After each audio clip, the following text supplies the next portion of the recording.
This is MSCI Perspectives, your source for insights for global investors and access to research and expertise from across the investment industry. I'm your host, Adam Bass, and today is September 18th, 2025. Wealth managers, those who build and manage portfolios for high net worth investors. They've always had to wear many hats, keep a lot of balls in the air. You can pick your own cliche. But no matter how you label it, whether you operate solo or are part of a larger firm, there are portfolios to build and manage, there are clients who need care and feeding, you have to continue to build that client list, and oh yes, there is also the fact that, according to one of our guests today, the majority of wealth managers in the United States and really around the world today are themselves baby boomers. Within the industry itself, that legacy is being passed on from the generations who started or who established, who have been leading wealth management in the US and globally, are now handing that torch off to the next generation of leaders in the wealth management space. That is Govinda Quish. I am the head of wealth product at MSCI. And Govinda's point is an important one, especially because nothing happens in a vacuum, of course. The rest of the world isn't up on a hook while this all gets sorted. But I'm getting a little ahead of myself here. The baby boomers are indeed a big part of today's story, but it's arguably more important on the client side of the equation.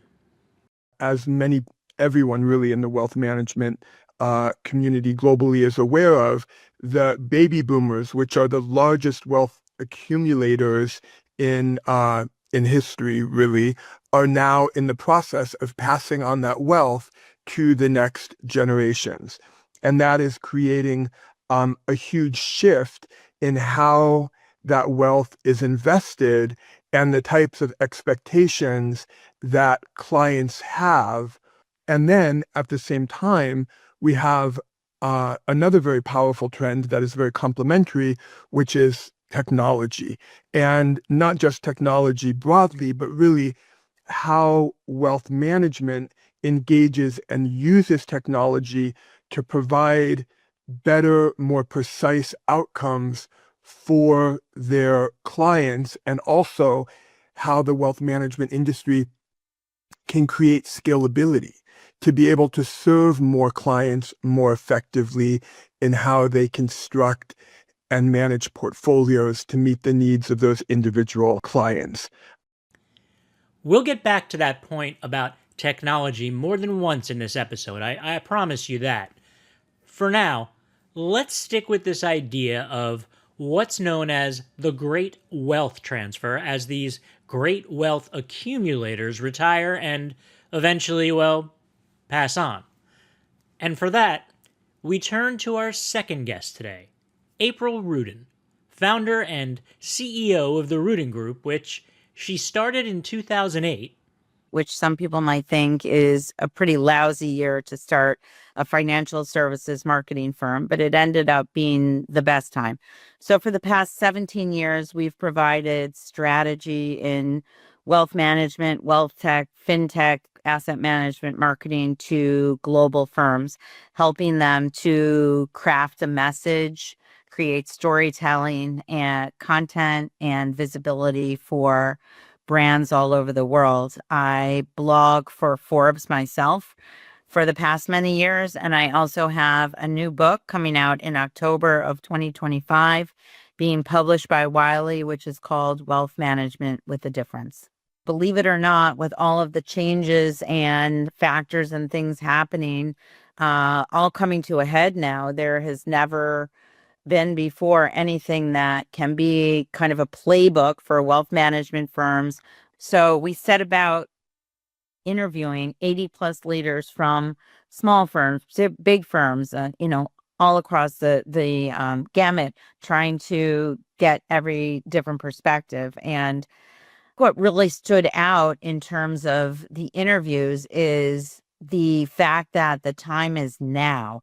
for firms to reposition themselves in terms of brand message, reposition themselves in terms of tech stack, and get ready for the next generation of investors. But as I was saying, the great wealth transfer. The great wealth transfer, I think, is an overarching umbrella term that many people are hanging their hats on, but is quite misunderstood by many. At the beginning, when it was spoken about, I think people understood it as a transfer from baby boomers to Gen Z, and that's not happening. That's way too much of an age gap. They really will be transferring their money to Gen X, and Gen X is now could be up to age 60. So they are reaching their own retirement themselves. I think they're also these portfolios in general, due to longevity, they're being spent down because people are living longer. They have associated healthcare costs that are, taking their toll on these portfolios. And there's a horizontal transfer that's happening, which is from men to women, because women are generally living longer, between 3 to 5 years, than men.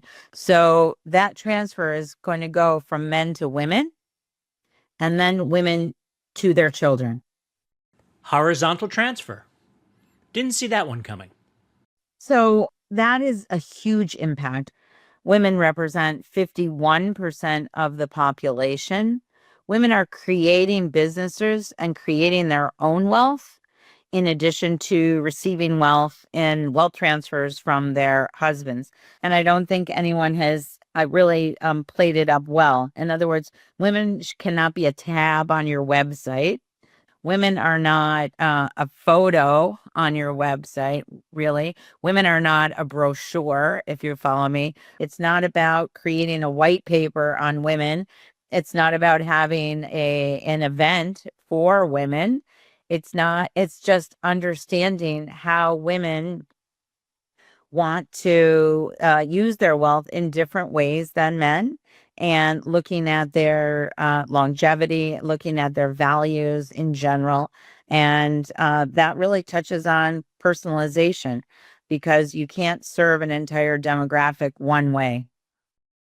So, as we all know, in today's world, whether it's how we watch television, how we exercise, how we eat, most of what's happening in our lives today is data driven, and that technology is using that data to give us better outcomes in those things that we need and how to reach our goals, essentially. So how that applies in the wealth management space is that there's an expectation on the part of the clients that wealth management firms and their advisors will also use data and technology in order to deliver a better experience and outcome. So we have tremendous amounts of data, and allowing that data to inform us and drive the investment and personalization process. Really, it's this notion that and using technology to create personalization at scale. It's leveraging technology in the personalization of how we deliver wealth management and wealth solutions to clients that are highly personalized.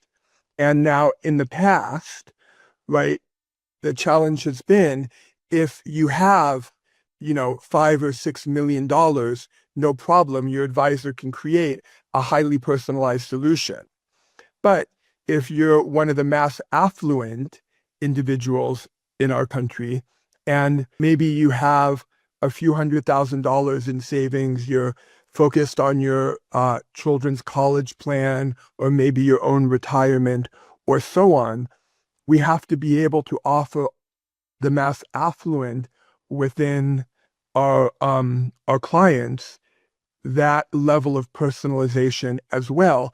And so what technology now does is it allows you to use the data-driven approach that we have, using large language models, using all of the resources at our disposal, offer a highly personalized solution to individual clients. I had to wonder how does this need for better wealth management living through technology square with the fact of what we mentioned earlier about how many advisors themselves are close to retirement? I asked both of our guests about this. Let's start with April, who did not appreciate the premise of my question. And I really object a little bit there, Adam, to categorizing older people as not being tech savvy, because many people are. And I'm not sure if that's what you meant, but I'm just going to say that I read so many articles where people make that distinction that technology is for younger investors and somehow older people or older, wealthier people don't understand or want technology. And I just want to clear up that myth right here too. That's not true. Fair enough. Thank you. That's not true at all. In fact, they might be even more savvy, especially wealthier investors, but they do expect firms to keep up with them, right? And I think that's where people might be falling down. For many financial advisors, they're used to running their business a certain way, which is getting clients at the golf club, entertaining them over dinner, and getting referrals from friends. And that sort of old-fashioned way of doing business is not the way wealth management runs anymore. It's all about the client experience, the ability to access perhaps alternative investments or access different investments, getting different advice, having something that's more of a holistic financial plan than just investment advice. I think also many financial advisors, they're not so experienced in retirement planning. It also involves decumulation, which is drawing down of assets, whereas most financial advisors have spent their entire lives helping clients to increase, right, accumulate assets. And I think there's an opportunity for some behavioral finance concepts to be included in there too. And these are some of the things that we uncovered in our book, Wealth Management with a Difference.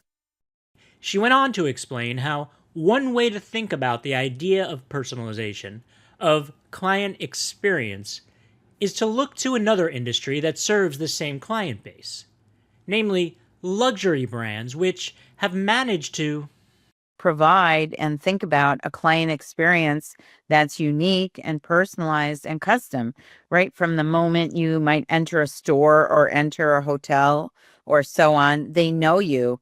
You're not just a number. And I think that more wealth management firms and financial services firms in general can take a page from luxury brands and think about how they are imagining even a client experience.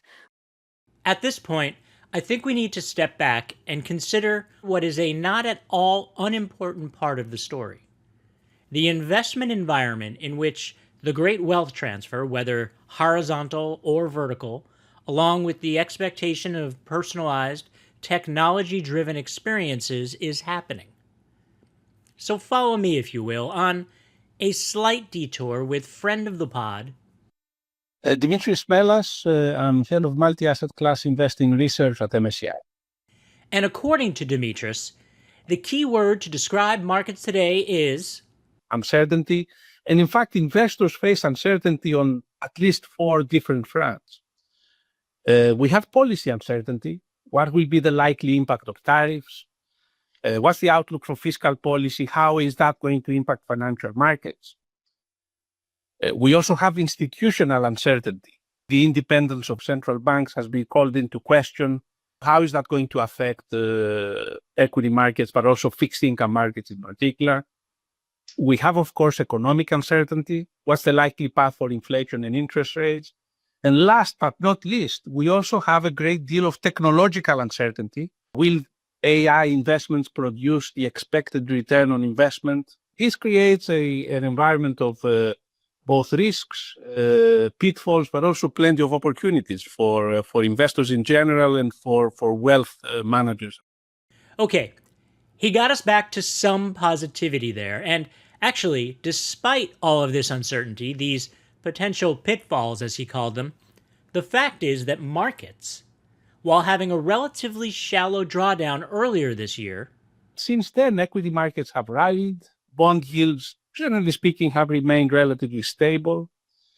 And it actually is quite interesting to note that from the April lows, the rally that we've seen in equity markets, both in the US but also in global equity markets, has been almost as strong as the one after the global financial crisis in 2009 and after the COVID period in early 2020. So the simple explanation behind this market performance is that so far, at least this year, investment and consumption continue to grow. Corporate earnings growth remains robust. And so far, monetary and fiscal policy are broadly supportive for risky assets. And where is this performance coming from? In the 15 years from the end of the global financial crisis until, let's say, the end of 2024, until the end of last year, US equities really dominated and outperformed international and emerging markets by quite a big margin.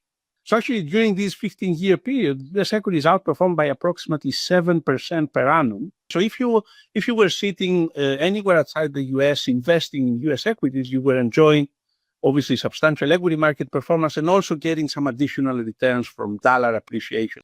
And the reason why I explain all of this is because we've seen the exact opposite play out this year. This pattern has been turned on its head.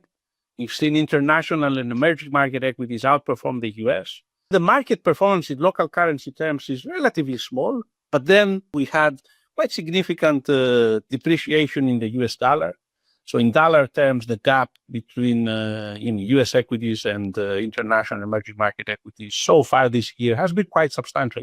This change in the market environment makes diversification far more important.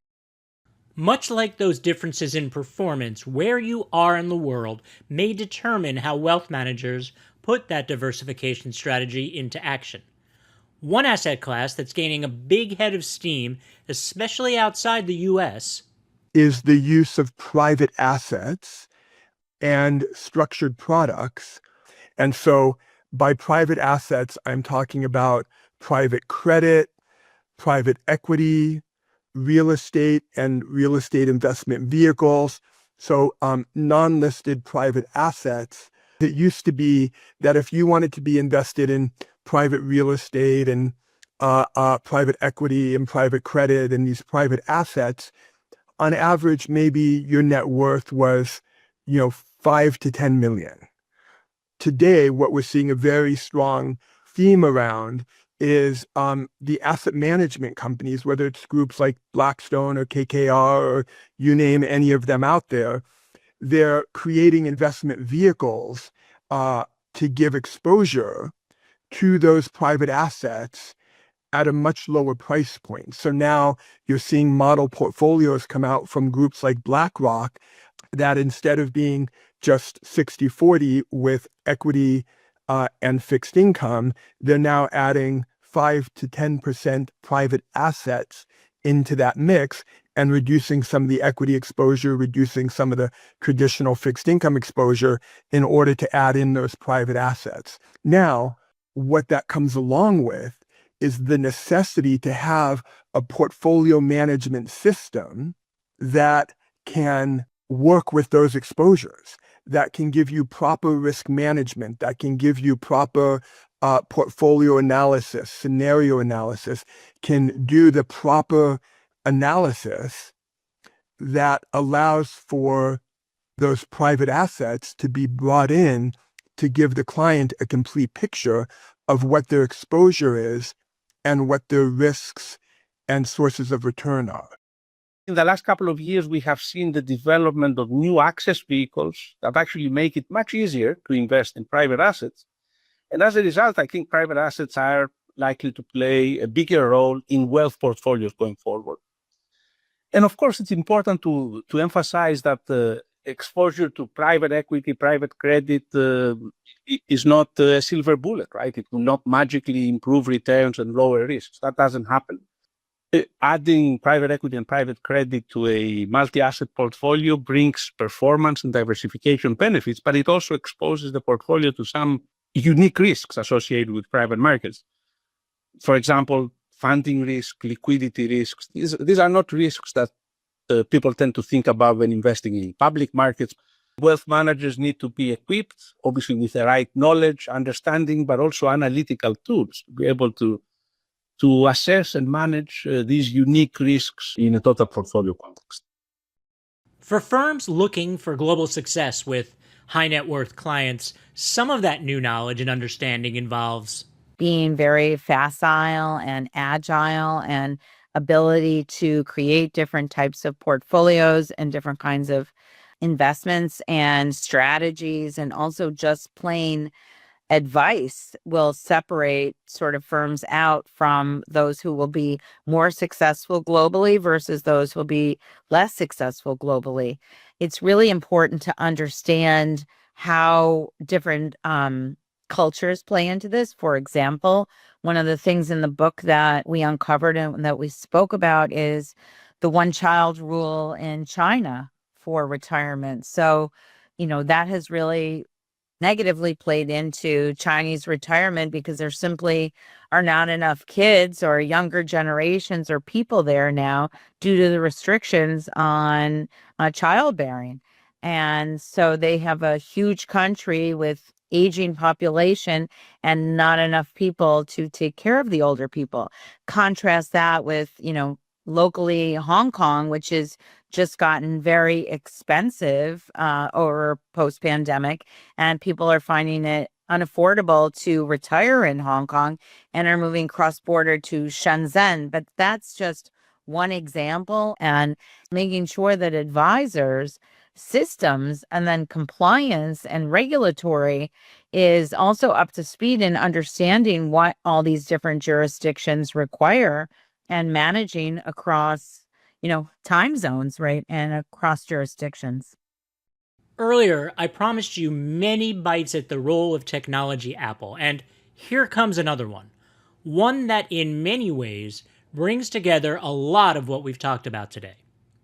Govinda and Dimitris alluded to it when they spoke about how wealth advisors require new tools to analyze and communicate with clients in a way that takes into account longer retirements, complex wealth transfers, expectations about personalization, and new types of investments such as private assets. Now, this is a tool that many institutional investors have relied upon for years, but technology, especially generative AI, have made even more powerful. It's known as stress testing or scenario analysis. And here's a little about why it works.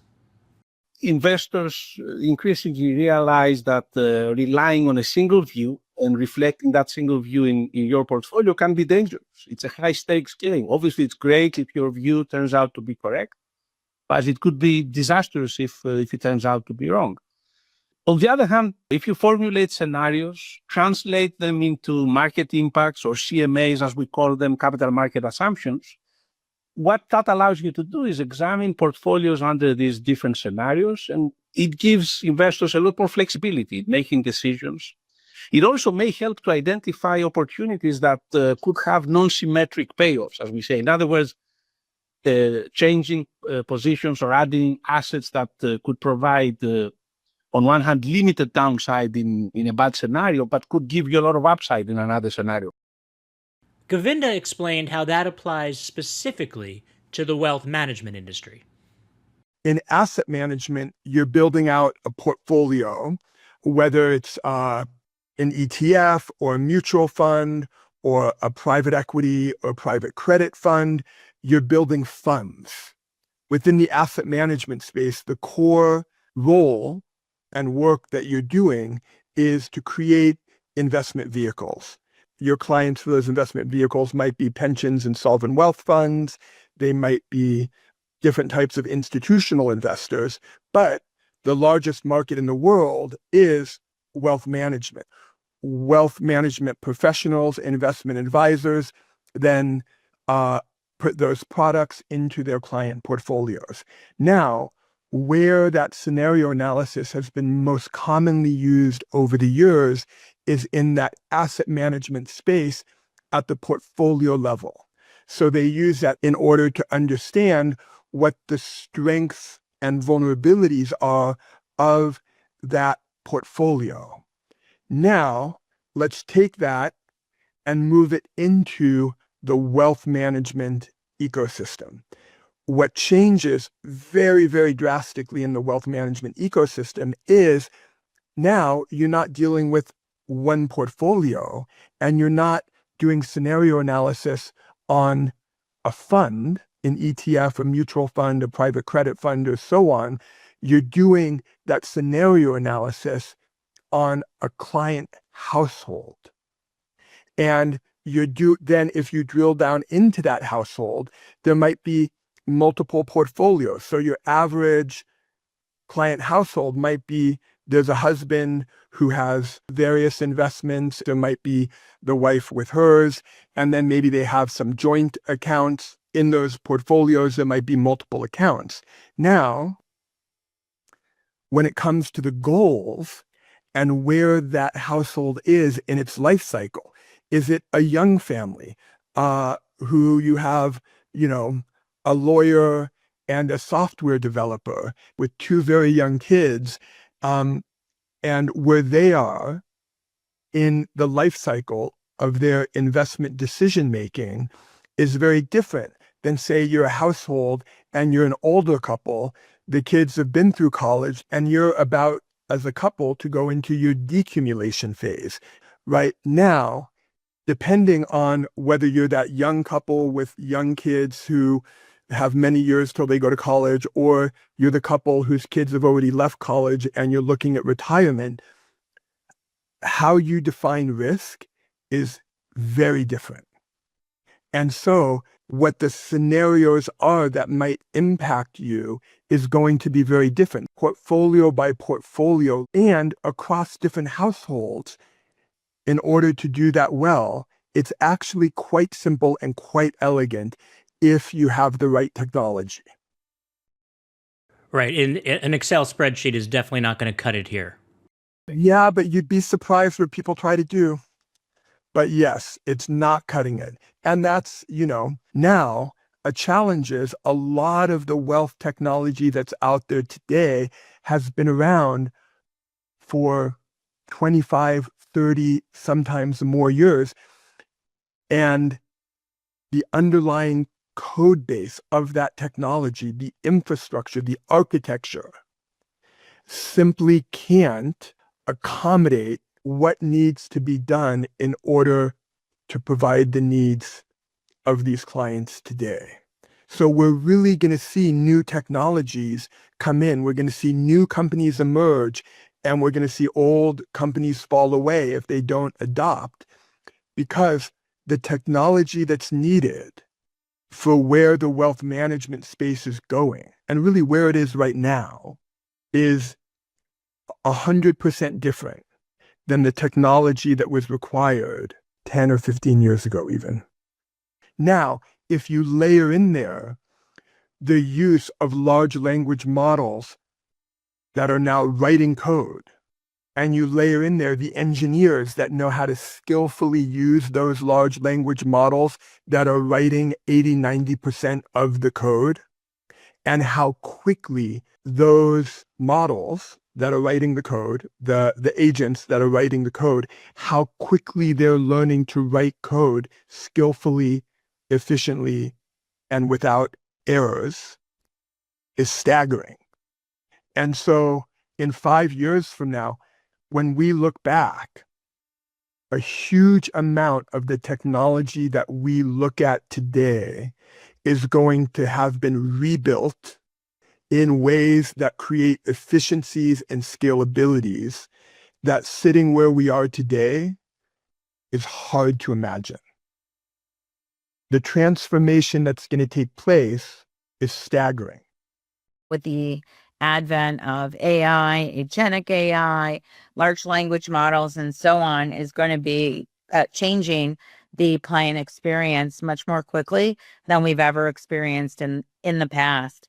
It's going to look much more personalized and customized and less regimented, less programmatic than what we see now. So having AI and different reg tech solutions will help firms create different product sets and regulate those in ways that we're not aware of right now and roll it out in a much quicker way.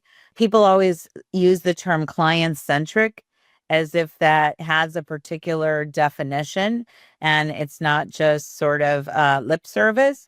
And I think that actually what we're going to see in the near-term future is more and more wealth management being offered in a much more client-centric way instead of a firm-centric sort of a way. That's all for this episode.